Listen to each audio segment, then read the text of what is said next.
kesempatan yang berbahagia ini, izinkan saya selaku Direktur Reserse Narkoba Polda Aceh melaporkan tentang kegiatan pemusnahan barang bukti narkotika hasil pengungkapan Direktorat Reserse Narkoba Polda Aceh dan jajaran. Adapun jumlah barang bukti narkotika yang akan dimusnahkan pada hari ini berjumlah lebih kurang seberat 226 kg jenis sabu dan seberat 1,2 ton atau 1.200 kg narkotika jenis ganja.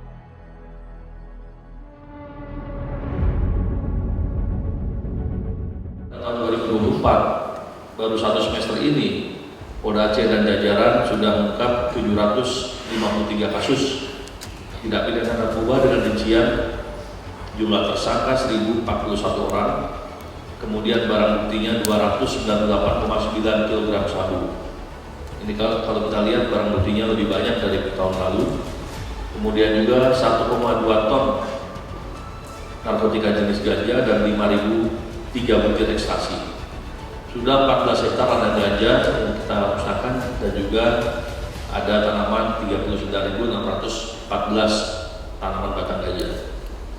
Dari perbandingan data tersebut dapat dievaluasi berarti bahwa terjadi peningkatan yang signifikan terhadap kualitas kasus dan barang bukti narkoba yang diamankan dibanding tahun sebelumnya. Ini bisa kita asumsikan sebagai fenomena gunung es. Bagaimana kita menunjukkan keseriusan dan ketegasan kami dalam memberantas peredaran gelap narkoba di Provinsi Aceh.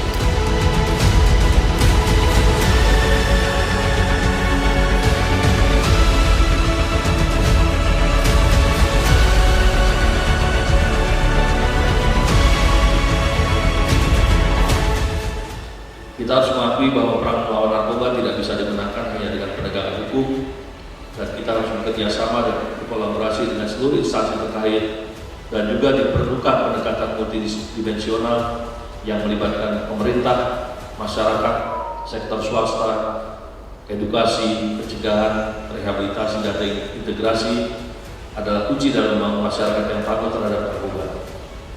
Oleh karena itu, perang melawan peredaran gelap narkoba harus terus digelorakan oleh segenap aparatur negara dan seluruh elemen masyarakat untuk melindungi generasi penerus kita dari bahaya penyalahgunaan narkoba.